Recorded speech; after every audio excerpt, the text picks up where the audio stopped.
how are you? I think so you all are safe and happy at home and enjoying your holidays. Okay, now we are learning our actually we are started in a school. Actually, our chapter 6, that is the life process from our grade 10 science. Okay, so now we are learning the already we started our lesson life processes. तो life processes के बारे में हमने शुरुआत की थी, लेकिन अभी हम क्या करने वाले हैं कि उसके बारे में थोड़ी सी रिवीजन करने वाले। जो फर्स्ट हमने प्रोसेस लाइफ प्रोसेस सीखी थी जो थी कौन सी थी, हमारी न्यूट्रिशन। तो थोड़ा सा रिवाइज करते हैं हमारे टॉपिक को रिवाइज करने के बाद आगे जो हमारा जो प्रोसेसेस है, जो हमें प्रोसेस चैप्टर में सीखनी है, वो सारी प्रोसेस वन बाय वन हम सीखेंगे। जैसे कि बहुत सारी लाइफ प्रोसेस होती हैं। So let's start our revise this chapter. Okay, so first है देखो व्हाट आर लाइफ प्रोसेसेस।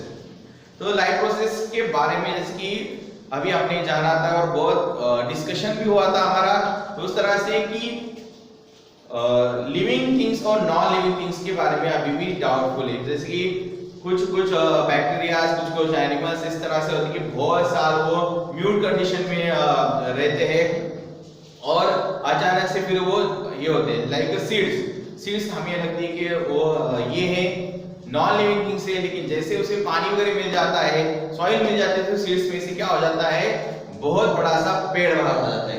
तो बहुत सारी ऐसी लाइफ प्रोसेसेस हैं और लाइफ प्रोसेस लिविंग थिंग्स हम इसको ही मानते हैं जिनको लाइफ प्रोसेसेस होती है। तो फर्स्ट होता है हमारा सवाल व्हाट आर लाइफ प्रोसेसेस।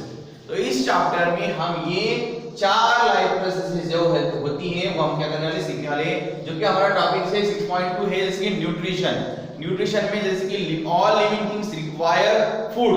तो फूड के बारे में plant how take their foods, also animals में भी human how to intake their food and how to process that food that we are learning in this chapter, that is called we as a nutrition के बारे में already आपने grade 8 में, grade 9 में थोड़ा सा सीखा है, ग्रेड 8 में तो ज्यादा सीखा है, ग्रेड 7 में से आप सीखते आ रहे हो न्यूट्रिशन के बारे में। सेकंड प्रोसेस है हमारी रेस्पिरेशन की प्रोसेस है जो आगे इस लेसन में हम सीखने वाले हैं। थर्ड है हमारे ट्रांसपोर्टेशन के बारे में जानना है, तो जो हमारे बॉडी में ब्लड जो हमारे फूड को और न्यूट्रिएंट्स को ट्रांसपोर्ट करते हैं और जो हमारे टॉक्सिन्स होते हैं, जो बाय प्रोडक्ट होते हैं हमारे बॉडी के, उनको फिर से जो हम वेस्ट प्रोडक्ट करके बाहर डालते हैं। तो ये सारा ट्रांसपोर्टेशन का काम ही, जो ट्रांसपोर्टेशन का इंपॉर्टेंट वर्क जो करता है वो है हमारा हार्ट। तो ये इसके बारे में भी इन डिटेल हम इस चैप्टर में, इस लेसन में सीखने वाले हैं। उसके साथ है हमारा एक्सक्रिएशन मतलब removal of waste product from our body. तो इसके बारे में भी हम सीखने वाले हैं। जो रिप्रोडक्शन है, लोकोमोशन एंड मूवमेंट जो भी लाइफ प्रोसेस में आती है, उसके बारे में हम इस चैप्टर में सीखने वाले। लेकिन ये 4 प्रोसेस है जिसके बारे में in detail in plant also and in animal also ये हम इस चैप्टर में सीखने वाले हैं। उसके बारे में हमने न्यूट्रिशन का स्टार्ट किया था, न्यूट्रिशन के बारे में मैंने शुरुआत की थी। तो चलो उसका एक रिवाइज लेते हैं। उसके बहुत सारे वीडियोस मैंने आपके ग्रुप्स व्हाट्सएप ग्रुप पर भेजे थे, कुछ टेस्ट भी ली थी, तो उसकी कुछ एज अ रिवाइज करके एक वीडियो हम ले रहे हैं हमारा। तो चलो चलते जानते हैं हमारे फर्स्ट लाइफ प्रोसेस के बारे में। तो चलो life processes, you know it very well that all living things perform certain life processes like growth, excretion है, रेस्पिरेशन है, सर्कुलेशन है। सर्कुलेशन मतलब यहाँ पर ट्रांसपोर्टेशन का जो काम होता है, तो ये सारे लाइफ प्रोसेस यहाँ पर हो जा रहे हैं। तो लाइक ग्रोथ है, हर लिविंग थिंग ग्रोथ करता है, हर लिविंग थिंग जो होता है वो बॉडी से एक्सक्रीट कुछ तो प्रोडक्ट करता है। और रेस्पिरेशन का काम तो हम हर मिनट हर सेकंड करते हैं। Without breathing we can't live। okay, all the processes like respiration, digestion, which together keep the living organism alive and perform the job of body maintenance are called life processes। life process means which process by which together living organism can alive and also doing maintenance of our body and repair and growth of our body। so that all process is called as a life process। let's revise again next। so first upon all, already we learned the first topic, so let's first understand the index questions of our life processes. तो पहला सवाल जो हमें दिया गया है, देखो आपके टेक्स्ट बुक में टेक्स्ट क्वेश्चन जो फर्स्ट है तो उसमें ये सवाल दिए गए हैं। तो जो सवाल डिस्कस करते हैं यहाँ पर, तो फर्स्ट है यहाँ पर question 1, why is diffusion insufficient to meet the oxygen requirements of multicellular organism like humans. तो फर्स्ट ऑफ ऑल डिफ्यूजन क्या प्रोसेस है, आई होप सो, जैसे कि मैंने आपको बताया था reading is most important thing and I hope so you read that whole chapter life process. तो उसमें आपको पता है कि अमीबा होता है जो यूनिसेलुलर ऑर्गेनिजम्स होते हैं, वो क्या करते हैं, डिफ्यूजन प्रोसेस करते हैं। उनका सब पूरी बॉडी कांटेक्ट में होती है पूरे इसके सराउंडिंग्स के, और उससे से वो क्या करते हैं, डिफ्यूजन प्रोसेस से बॉडी में इंटेक लेते हैं फूड का, और डिफ्यूजन इंटेक लेने के बाद वो बॉडी में से वो बाय प्रोडक्ट भी बाहर डालते हैं। तो लेकिन डिफ्यूजन जो होती है, ये प्रोसेस जो होती है यूनिसेलुलर ऑर्गेनिज्म में, वो इनसफिशिएंट, ठीक ठाक क्यों नहीं है, किसमें, मल्टीसेलुलर ऑर्गेनिजम्स में। मल्टीसेलुलर ऑर्गेनिज्म मतलब कौन, हमारे जैसे काऊ है, फॉक्स है, बफेलो है, ह्यूमंस है, जिनकी बॉडी में मल्टीसेलुलर ऑर्गेनिजम्स है, तो उसमें ये डिफ्यूजन प्रोसीजर है। जैसे कि हमारे स्किन से हम खा नहीं सकते, हमें खाने के लिए और बहुत सारे एनिमल्स को खाने के लिए कुछ प्रोसेस दिए हैं, ये दिए। जैसे कि अमीबा क्या होता है, उसकी बॉडी की किसी भी पार्ट से वो क्या कर सकता है, ईट कर सकता है और ऑक्सीजन भी ले सकता है, वैसे हम नहीं कर सकते। यूनिसेलुलर ऑर्गेनिज्म का इंटेक अलग तरीके से होता है हमारा। ये सवाल पूछा है कि why is diffusion insufficient to the meet the oxygen requirement. तो सांस लेने के लिए जैसे ऑक्सीजन रिक्वायरमेंट हम हमारे स्किन से नहीं लेते, हमारे नॉस्ट्रिल्स होते हैं, नोज होते हैं, और नोज से हम ऑक्सीजन लेते हैं, तो ये इनसफिशिएंट है मल्टीसेलुलर ऑर्गेनिजम्स लाइक ह्यूमंस। जवाब है उसका, रीड करते जाओ, the size of multicellular organism is very large compared to the unicellular organism. देखो अमीबा की जो साइज है वो तो हमारे आंखों से दिखता भी नहीं है, उससे मल्टीसेलुलर ऑर्गेनिज्म जिसके हम हैं ह्यूमंस, उसकी साइज बहुत लार्ज होती है। Diffusion is a passive mode of transport of a substance and can transfer gases up to a very small distance only। तो डिफ्यूजन जो प्रोसेस होती है उस प्रोसेस से कुछ स्मॉल डिस्टेंस से ही डिस्टेंस तक ही ये होता है। तो अमीबा बहुत ही छोटा होता है, और छोटे होने के कारण उसका जो डिस्टेंस भी होता है फूड क्रॉस करने का वगैरह, वो भी बहुत छोटा होता है।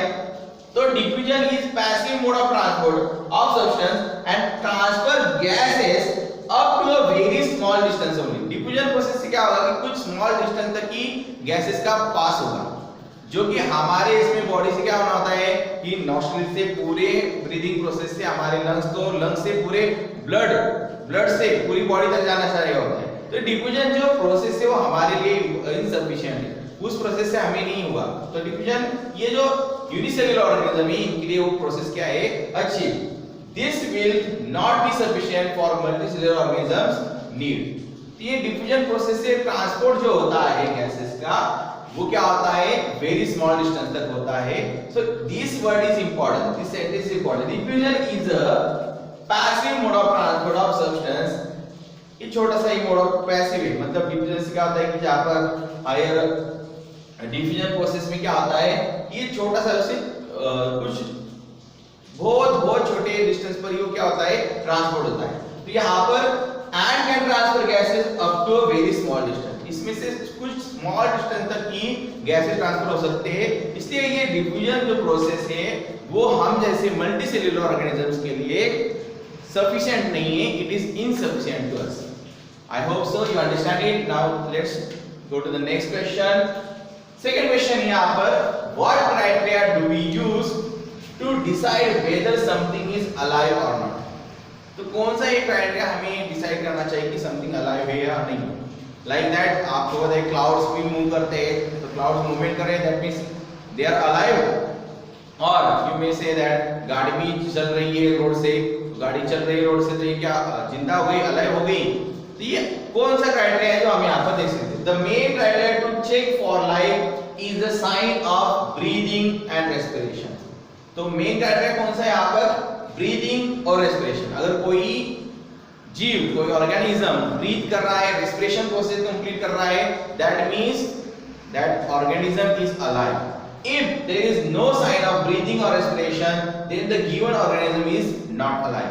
तो कौन सा चेक आउट करना है हमें कि कोई ऑर्गेनिज्म अगर ब्रीदिंग कर रहा है, रेस्पिरेशन कंडीशन कर रहा है, that means that organism is alive. So that is the main criteria to check whether something is alive or not. Now come to the next point, next question.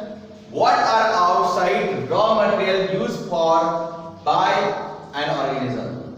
What are outside raw material used for by an organism? तो कौन से by product से जो material इस्तेमाल करते हैं raw material, like that हम किसी भी जिंदा चीज को ही खाते हैं, like eating a living organism like a plant we eat, but we are also taking some raw material like water है जो है हम नॉन लिविंग थिंग्स लेते हैं. Like that, minerals and water and gases are outside raw materials used by an organism. तो ये कौन कौन से रॉ मटेरियल हैं जो कैसे है नॉन लिविंग थिंग्स है. तो हम क्या करते हैं, मिनरल्स से होते हैं, वाटर होते हैं, वाटर और गैसेस हम ऑक्सीजन लेते हैं बाहर से, वाटर भी बाहर लेते हैं, वाटर के साथ साथ मिनरल भी लेते हैं क्योंकि हमारे वाटर में मिनरल्स भी होते हैं. तो ये तीन चीजें हम क्या करते हैं, नॉन लिविंग थिंग बाहर से लेते हैं, नहीं तो हम लिविंग थिंग्स ही खाते हैं. एक प्लांट हम ईट करते हैं, मीट वगैरह होता है वो ईट करते हैं, तो ये बात होती है. So minerals, water and gases are outside raw materials used by an organism. Now come to the next question, that is the question number 4. What processes would you consider essential for maintaining life? तो कौन सी ये processes है जो जरूरी है maintain करने के लिए, लाइफ चालू रहने के लिए, लाइफ जिंदा रखने के लिए किसी भी ऑर्गेनिज्म को, हर एक ऑर्गेनिज्म से, जो छोटे से अमीबा भी ले ले, बहुत छोटा सा जो हमारे आंखों में जो यूनिसेलुलर सिंगल ऑर्गेनिज्म है अमीबा है, उससे बहुत बड़े से बड़े एलिफेंट ले लो, व्हेल फिश ले लो जो बहुत इस दुनिया का बिगेस्ट एनिमल है, तो उनके लिए भी, सभी जीव जंतुओं के लिए, सभी ऑर्गेनिजम्स के लिए जो इंपॉर्टेंट कौन सी प्रोसेस है that maintaining the life. तो कौन सी प्रोसेस है, processes essential for maintaining life are as follows. पहली कौन सी है, न्यूट्रिशन है. हर एक जीव को, हर एक ऑर्गेनिज्म को खाना जरूरी है, food is important to all. बाद में रेस्पिरेशन, ऑक्सीजन जरूरी है, without oxygen we can't live. उसमें रेस्पिरेशन प्रोसेस है पूरी, ये हम डिटेल में आगे पढ़ने वाले हैं. बाद में रिप्रोडक्शन है, अगर कोई ऑर्गेनिज्म है तो उसको रिप्रोड्यूस भी करना चाहिए, सेम टाइप के न्यू एनिमल्स, उनको रिप्रोडक्शन भी जरूरी है. एक्सक्रिएशन, जो बॉडी में बाय प्रोडक्ट होते हैं तो उनका अपने by product waste, removal of waste भी करना जरूरी है. लोकोमोशन एंड मूवमेंट, अगर लिविंग थिंग्स है तो उसका लोकोमोशन मतलब मूवमेंट होनी चाहिए और लोकोमोशन भी होना जरूरी है. ये प्रोसेस है. चलो फिर ये रिवाइज हो गया. चलो हम न्यूट्रिशन के बारे में अब थोड़ा सा रिवाइज करते हैं हमारे टॉपिक को. तो न्यूट्रिशन के, as we know that nutrition in plants में होता है और इन एनिमल्स में भी होता है. The whole process by which an organism obtains its food is called as a nutrition. Nutrition means इतना ही नहीं कि सब कोई हम न्यूट्रिएंट्स ले ले तो हो गया हमारा, नहीं. न्यूट्रिएंट्स हम जब बॉडी में इनटेक करते हैं, इनटेक होने के बाद इसकी जो होल प्रोसेस होती है बॉडी के अंदर, that is called as a nutrition. तो न्यूट्रिशन किस में होता है, न्यूट्रिशन इन प्लांट्स में भी होता है और न्यूट्रिशन इन एनिमल्स में होता है. तो उसके साथ आपने बहुत सारा सीखा है कि प्लांट्स में जो न्यूट्रिशन होता है इसको ऑटोट्रोफ्स कहते हैं, और एनिमल्स में जो होता है, एनिमल्स आर हेटेरोट्रोफ्स होते हैं. तो प्लांट्स क्या होते हैं, ऑटोट्रोफ्स होते हैं. एनिमल्स क्या होते हैं, हेटेरोट्रोफ्स होते हैं. Autotrophs mean they can make their own food. They make their own food with the help of non-living things like water, minerals, soil and sunlight is the most important for plant. That means photosynthesis process जो 7 से आप सीखते आ रहे हो, यही इसमें आते हैं autotrophs. Autotrophs makes their own food, but we like humans and all other animals can't make their own food. So we depends on plants or other animals for their foods. Hence we call as the autotrophs. तो हम कौन हैं, और heterotrophs. हम कौन हैं, heterotrophs से, और plants कौन हैं, autotrophs से. Now next, तो देखो कि प्लांट्स क्या करते हैं कि बाहर से, मतलब देखो मिनरल, वाटर और सनलाइट, ये सारी नॉन लिविंग थिंग्स इस्तेमाल करके plants can make their own food and we all are depend on that plants. Amoeba होगा, मतलब यूनिसेलुलर ऑर्गेनिज्म होगा, मल्टीसेलुलर ह्यूमंस होंगे, तो इन सब डिपेंड है किसके ऊपर, दूसरे एनिमल्स या दूसरे प्लांट्स के ऊपर हम डिपेंड है, hence we are called as heterotrophs, plants are autotrophs.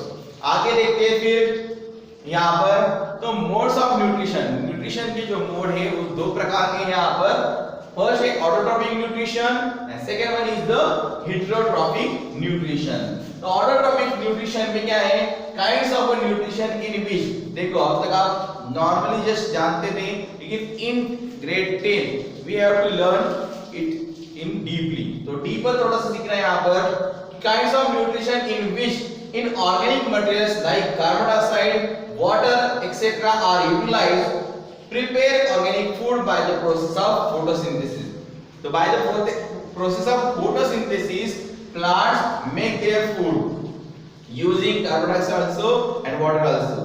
That photosynthesis process you already learned, but in this chapter we have to learn it in a detail. So green plants make their food by the process of photosynthesis. Second one यहाँ पर हमारा heterotrophic nutrition.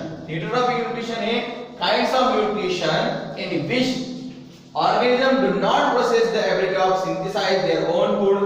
They depend on autotrophs for their food supply directly or indirectly. तो हम directly और indirectly depend होते हैं autotrophs पर ही। autotrophs मतलब plants पर ही, green plants पर ही हम क्या होते हैं, depends होते हैं। जैसे कि food chain होती है, food web होती है, जिसके बारे में आपको ऑलरेडी पता है। तो फूड चेन में क्या होता है, कोई भी जैसे कि हिरन जो होता है, डियर जो होता है वो ग्रास खाता है, प्लांट्स खाता है और हिरन को शेर खाता है। तो यहाँ पर डायरेक्टली और indirectly we depends on autotrophs, that means plant, green plants. So it is a heterotrophic nutrition like animals and fungus also, fungi also, that is the heterotrophic modes of nutrition. आगे देखते हैं फिर कि autotrophic nutrition में क्या होता है। So in autotrophic nutrition, the organisms which carry out autotrophic nutrition are called autotrophs. Most important example is the all green plants. Okay, autotrophs में क्या करते हैं, they use simple inorganic material. अभी ये inorganic material कौन कौन सा है यहाँ पर, कार्बन डाइऑक्साइड गैस है, ऑक्सीजन है, कार्बन डाइऑक्साइड है, then they also use the minerals, also use the water. Soil जो है बहुत इंपॉर्टेंट पार्ट है सॉइल का इसमें, and most important thing because of we live on earth that is the sunlight. Sunlight है ये most important. इस सब का इस्तेमाल करके वो कन्वर्ट करते हैं, they convert into complex high energy molecule like carbohydrate. मतलब वो कन्वर्ट किसमें करते हैं, स्टार्च में कन्वर्ट करते हैं, कार्बोहाइड्रेट्स में कन्वर्ट करते हैं। तो ये हमारी फोटोसिंथेसिस प्रोसेस है, जैसे कि कार्बन डाइऑक्साइड है, ऑक्सीजन है, मिनरल्स है, वाटर है और सनलाइट, ये सारे नॉन लिविंग थिंग्स से कन्वर्ट होता है सारा कार्बोहाइड्रेट में, और कार्बोहाइड्रेट इस्तेमाल करते हैं आगे प्लांट्स इस्तेमाल करते हैं और कार्बोहाइड्रेट को ब्रेक डाउन हमारी बॉडी करती है। तो ये ऑटोट्रॉपिक न्यूट्रिशन हुआ किसमें, प्लांट्स में। तो प्लांट्स क्या करते हैं, using the minerals and waters, they also with the help of carbon dioxide and oxygen, with the help of sunlight, they prepare their own food and convert that into the carbohydrate. तो यही process है जो सबसे important है, जिस process को हम कहते हैं फोटोसिंथेसिस प्रोसेस। तो आगे देखते हैं फोटोसिंथेसिस प्रोसेस। तो autotrophic nutrition is fulfilled by the process by which autotrophs take in carbon dioxide and water, that is H2O, and convert this into carbohydrate in the presence of chlorophyll, sunlight is called photosynthesis process. तो ये process के बारे में seven से आप सीखते आ रहे हो। अब लेकिन डिटेल में यहाँ पर ये हमें सीखना है। अगर chemical reaction you all know very well, तो केमिकल रिएक्शन ये होती है कि यहाँ पर देखो कार्बन डाइऑक्साइड 6CO2, अब ये प्रोसेस बैलेंस करने का तो आपको पता है, तो ये बैलेंस नहीं है आपको, आई होप सो ये घर पे आप बैलेंस करोगे।